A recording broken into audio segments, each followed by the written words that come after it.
மாமியார் கொடுமையா? மருமகள் கொடுமை, மாமியார் கொடுமை. இப்ப 4 இருக்கும். மாமியார் கொடுமைன்னு வரும், மருமகள் கொடுமைன்னு வரும். அவங்கவுங்க பிரிஞ்சு ஜாலியா இருக்கிறாங்க, நாங்களும் ஜாலியா இருக்கோம். சில ஒரு கருத்து வேறுபாடு இருக்குது, நாங்க இல்லைன்னு சொல்ல. ஒரு மருமக சென்னையில இருக்கிறாங்க, ஒரு மருமக இங்க இருக்கிறாங்க. என்னையா பாக்குறீங்க? இருப்பா ஃப்ளோல கேக்குறப்பா. ஐயோ நீலவேணி அக்கா பார்த்தா லைட்டா ஜர்க் ஆகுது. சோ அந்த மாதிரி தான். சோ நீங்க இப்ப சொல்றது வந்து ஒரு டைம் கிடைக்கும்போது அந்த வீட்ல போய்டுவோம். ஆமா, ஒரு விசேஷம் பண்றது இந்த மாதிரினா ஒரு விழா நடக்குது, ஒரு 10 பேர் வருவாங்க. அப்ப அந்த வீடு பத்தாது. அதான் எங்க பேத்தி மொத ஒரு பெரிய வீட்டுல இருந்துட்டு அவளுக்கு ஒரு ஜாலியா ஒரு பேர் வச்சு கொண்டாடிட்டு அப்படி அங்க கொஞ்ச நேரம் ஒரு 10 நாளைக்கு இருந்துட்டு அப்புறம் ஊர் அனுப்பிச்சு விட்டு படிங்க வந்துருவோம். அவ்வளவுதான் நான் சொல்றேன். 11 மாசத்துக்கு குழந்தைக்கு மொட்டை அடிக்கிற வரைக்கும் தான் இருப்பாங்க. அப்புறம் தான் அங்க சென்னைக்கு போவாங்க. சென்னைக்கு குறுக்க போயிட்டு வருவாங்க. அப்புறம் முடி எடுத்துட்டு அவர் புதுசா பிளான் போடுவாரு.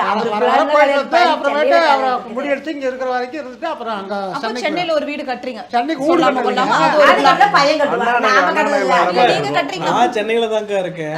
இப்ப நாளைக்கு ஏதாவது விசேஷம் போனா இப்ப ரெண்ட் குடுறதான் பிளான் அந்த வீட்டை.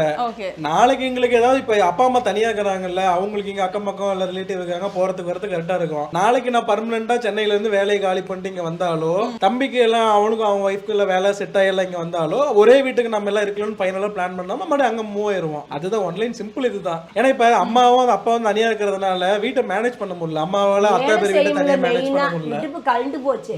இடுப்பு தனியா கழண்டு வச்சங்காட்டிதான் நமக்கு இது செட் ஆகாது. நாம இங்க போய் சின்ன வீட்டுல அழகா இருந்துக்கலாம் டக்குன்னு அப்படின்னு என் முடிவுல வந்ததுதான். யாரு முடியுமே கிடையாது. என் முடிவில் நான் வந்து உட்காந்துக்கிட்டேன். வர அப்பாவுக்கு விருப்பமே இல்ல, வரமாட்டேன்னா நான் சொல்றேன் வல்ல வரமுடியலன்னு அங்க இருந்துக்கப்பா, நான் போய் இங்க இருந்துக்கிறேன் அப்படின்ட்டு ஒரே பேச்சா.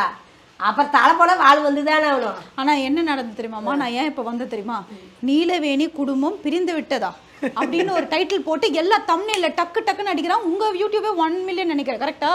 நீங்க வீடு மாறணும் 1 மில்லியன் அடிச்சிருச்சு. அது வீடு மாறணும் அக்கா. அது என்னன்னா நாங்க தனித்தனியா வீடியோ போறதுனால ஒரே வீடியோல வரதில்ல. இப்ப என் ஒய்ஃப் டெலிவரிக்கு போயிருக்கறனால அவங்க அங்க இருக்கறனால இப்ப இங்க வர முடியாதனால இப்போ அதுல என்னன்னா பெரிய மருமக வரதில்லைன்னு அது ஒரு கொஸ்டின் வருது. ரெண்டாவது என்னன்னா அவங்க ஒய்ஃப் காலேஜுக்கு வேலைக்கு போறதுனால அவங்க பே வருவாங்க போவாங்க, வீடியோல போடுறது கிடையாது. அது ரெண்டாவது என்னன்னா அவங்களும் வரதில்லைன்னு ஒரு கொஸ்டின். அதெல்லாம் மூணாவது ஒரு கொஸ்டின் வருது, மாமியார் கொடுமையா இல்ல மருமகளின் கொடுமைகளா? மாமியார் வெர்சஸ் மருமகள் கொடுமையா? மருமகள் கொடுமை, மாமியார். அப்படிலாம் சொல்லக்கூடாது. ரெண்டும் வரும், மாமியார் கொடுமைகளும் வரும், அப்படியும் வரும். ஏன்னா குடும்பம்னா அதெல்லாம் இருக்கும் இல்லையா? குடும்பம்னா இப்ப 4 இருக்கும். மாமியார் கொடுமைன்னு வரும், மருமகள் கொடுமைன்னு வரும். எங்க வீட்டுல எந்த கொடுமையும் கிடையாது. அவங்க சந்தோஷமா அவங்கவுங்க பிரிஞ்சு ஜாலியா இருக்கிறாங்க, நாங்களும் ஜாலியா இருக்கோம். இவ்வளவுதான் வித்தியாசம். வேற ஒண்ணும் இல்ல. அவங்க சின்ன பிள்ளைங்க ஜாலியா இருக்குன்னு என்ஜாய் பண்ணி நாங்க தனியா போறாங்க. சரி போயிட்டு வாங்க. இவங்க சென்னையில் இருக்கிற, நாங்க சென்னையில தான் இருப்பாங்க. நீங்களும் போங்க, நானும் இங்க வந்துடுறேன். நம்ம எல்லாரும் ஒரு நாளைக்கு ஒரு விசேஷம் ஒண்ணு சேர்றோம், அந்த வீட்டுல ஒண்ணு சேர்ந்துக்கலாம்.